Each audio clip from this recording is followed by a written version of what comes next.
Indian army जिंदाबाद, हमारे air force जिंदाबाद, हमारी बाकी की एजेंसियां जिंदाबाद। और साथ ही साथ मैं कहना चाहूँगा कि हिंदुस्तान के 140 करोड़ जिंदाबाद, जो हमारे लोग हैं, जो हमारी पॉपुलेशन है, जो हमारी पब्लिक है। और इसके साथ साथ मैं कहना चाहूँगा कि हमारे पीर पंजाल, खिताई पीर पंजाल, राजौरी और पुंछ के लोग जिंदाबाद। ऑपरेशन सिंदूर जिंदाबाद। और इसके साथ साथ कुछ सवाल उठते हैं जो सरकार से पूछने हैं, वो बहुत ज़रूरी हैं। अगर आपके भी मन में इस तरीके का उठे कि भाई ये सवाल जायज़ हैं, ये सवाल पूछने चाहिए सरकार से, तो इसमें हमारी मदद करें कि इस वीडियो को एज मच एज पॉसिबल हो शेयर करें ताकि सरकार तक पहुंच जाए। मेरा नाम सफ़ीर अहमद चौधरी, मैं एक सोशियो पॉलिटिकल एक्टिविस्ट हूं। कुछ सवाल हैं मेरे मन के अंदर और उन लोगों के मन के अंदर जिनसे हमारी बात हुई है, वो सवाल हम सरकार से पूछना चाहते हैं।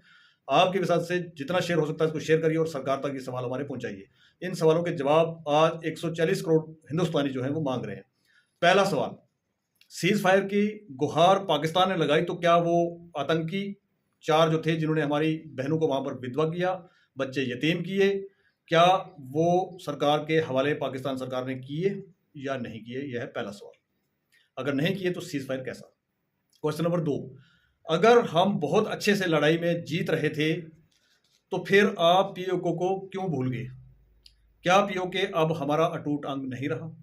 अगर हमारा अटूट अंग था तो उसको जब हमारी एयरफोर्सेज, हमारी इंडियन आर्मी बहुत अच्छे से आगे बढ़ रही थी, बहुत अच्छे से कार्रवाई कर रही थी, तो पीओके को हमने इस टाइम पे क्यों छोड़ा? सवाल नंबर 3 है कि क्या प्रेसिडेंट ट्रंप सीज फायर का अनाउंस कर सकते थे? हमारे निजी मामले में अगर नहीं तो फिर क्या ऐसा क्यों हुआ? और आपने कोई इस पर रिप्लाई क्यों नहीं दिया ट्रंप साहब को? ये सरकार से सवाल है।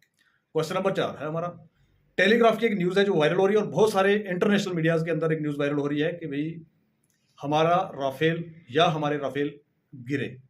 अगर ऐसा नहीं है तो सरकार इस पर कोई अपनी स्पष्टीकरण क्यों नहीं दे रही है?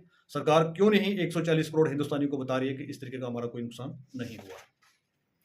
अगला सवाल है कि राजौरी, पुंछ, पीर पंजाल, जिसको रेंज कहते हैं हम, पीर पंजाल की रेंज हमारी, के लोगों की शहादत को आपके नेशन, जो आपने एड्रेस किया, नेशन एड्रेस में जगह क्यों नहीं मिली?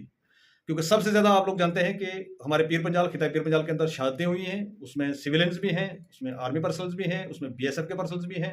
उन शहादतों का जिक्र माननीय प्रधानमंत्री जी के भाषण में क्यों नहीं हुआ? ये हमारा सवाल है। उसके बाद, क्या ट्रंप कश्मीर के मुद्दे पर मध्यस्थता करेंगे जैसा उन्होंने बोला है? अगर ऐसा नहीं तो आपने इस पर जवाब क्यों नहीं दिया ट्रंप जी को? ये हमारा सवाल है आपसे। उसके बाद, क्या कश्मीर हमारा बायलैटरल मुद्दा रह गया है अब, जैसा कि प्रेसिडेंट ट्रंप कह रहे हैं कि जी मैं मध्यस्थता करने के लिए उसके लिए तैयार बैठा हूं और मैं मध्यस्थता करूंगा? तो क्या इस सिचुएशन में, इस बयान के बाद कश्मीर हमारा बायलैटरल मुद्दा रह गया है? अगर नहीं तो इसके ऊपर स्पष्टीकरण क्यों नहीं आ रहा है? उसके बाद एक सवाल थोड़ा सा कड़वा है बट पूछेंगे जरूर, आपको बताना है। सबसे पहले यह बताया जाए कि भाई ट्रंप के पांव में कौन पड़ा, ट्रंप के पैर किसने पकड़े? उसमें हमारी 56 इंच की छाती थी या शहबाज शरीफ था? पहले किसने पैर पकड़े? ये स्पष्टीकरण भी सरकार को देना चाहिए, क्योंकि ट्रंप जी के भाषण से ऐसा ही लगता है कि जी रो धो के मेरे पास पहुंचे और मैंने ये फैसला कर दिया। उसके बाद एक सवाल बहुत कड़वा है, जिनको लगे तो वो वीडियो को छोड़ के जा सकते हैं। क्या 56 इंच सच में थी या आप मजाक कर रहे थे, जैसे आपने 15 लाख वाला मजाक हमारे हिंदुस्तानियों के साथ 140 करोड़ के साथ किया था? अगर वैसा ही मजाक था तो कोई बात नहीं, लेकिन अगर 56 इंच थी तो इस टाइम पे 2-3 दिन के अंदर हम पीओके को ले सकते थे, तो उसको हम छोड़ के सीज फायर पे क्यों आए? उसके बाद हमारे पास मौका था पीओके को लेने का, तो ट्रंप के ट्वीट पे क्यों छोड़ दिया? बीजेपी के एक सिटिंग एमएलए और मंत्री ने एक वेल डेकोरेटेड ऑफिसर को मिलिटेंट की बहन कहा, आपने उस पर क्या कार्रवाई की? और कार्रवाई अगर की है तो वो पब्लिक डोमेन में क्यों नहीं आई?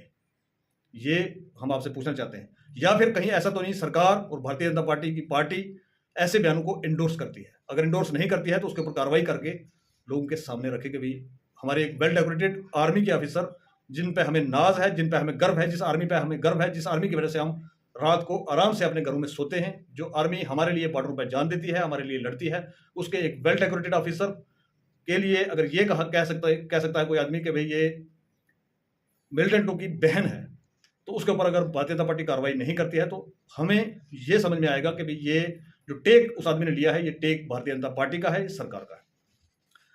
उसके बाद अगला एक सवाल, और बहुत इंपॉर्टेंट सवाल, गोदी मीडिया चैनल्स ने कारी मोहम्मद इकबाल, जो हमारे पुंछ के रहने वाले थे, एक सिविलियन थे, एक टीचर थे, एक उस्ताद थे, उनको इस तरीके से लेबल किया कि ये वांटेड थे, ये मिलिटेंट थे, ये मिलिटेंटों के सरगना थे, ये मिलिटेंटों को ट्रेनिंग देते थे, ये मिलिटेंटों का ब्रेन वॉश करते थे। इस न्यूज़ के आने के बाद पीर पंजाल के लोग, जम्मू कश्मीर के लोग बहुत गुस्से में हैं, बहुत गुस्से में थे, आज भी हैं।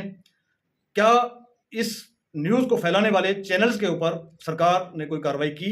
अगर की तो पब्लिक डोमेन में लाए, अगर नहीं की तो क्यों नहीं की, ये हमारा सवाल है।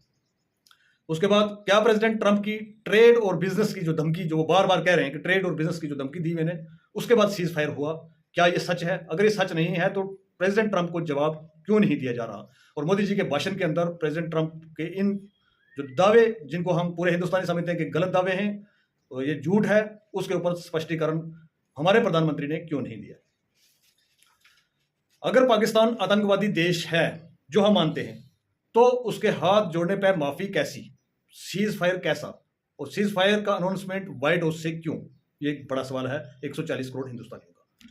उसके बाद अगला सवाल है, अगर मोदी जी वर्ल्ड लीडर थे तो कौन सा देश हमारे साथ आतंकवाद को मिटाने में ओपनली खड़ा हुआ? अगर नहीं खड़ा हुआ तो फिर हम मोदी जी को वर्ल्ड लीडर कैसे माने? अगर वो वर्ल्ड लीडर थे तो लोग हमारे साथ, बाकी के देश जो है वो हमारे साथ क्यों खड़े नहीं हुए? उसके बाद अगला सवाल, क्या प्रेसिडेंट ट्रंप के इतने सारे बयानों को मोदी जी इंडोर्स करते हैं? अगर नहीं तो ट्रंप के बयानों को का खंडन क्यों नहीं किया जा रहा है मोदी जी के द्वारा? क्योंकि मोदी जी से ही हमें बहुत सारी जो है उम्मीदें थी कि भाई अब की बार पाकिस्तान जो है वो घुटने के बल आएगा, अब की बार पीओजे हमारा होगा, जम्मू कश्मीर का हिस्सा होगा, हिंदुस्तान का हिस्सा होगा। ये सोच लेके तमाम हिंदुस्तानी बैठे हुए थे, जिनको मैं समझता हूँ कहीं ना कहीं धक्का लगा है। इसके ऊपर स्पष्टीकरण देना जो सरकार का काम है, सरकार को देना चाहिए। एक बार आखिर में, अगर आपको सवाल पसंद आए हैं तो मैं दोबारा से रिक्वेस्ट करूंगा, इस वीडियो को इतना शेयर करें कि ताकि सरकार तक पहुंचे, इन सवालों के जवाब 140 करोड़ हिंदुस्तानियों को मिलें।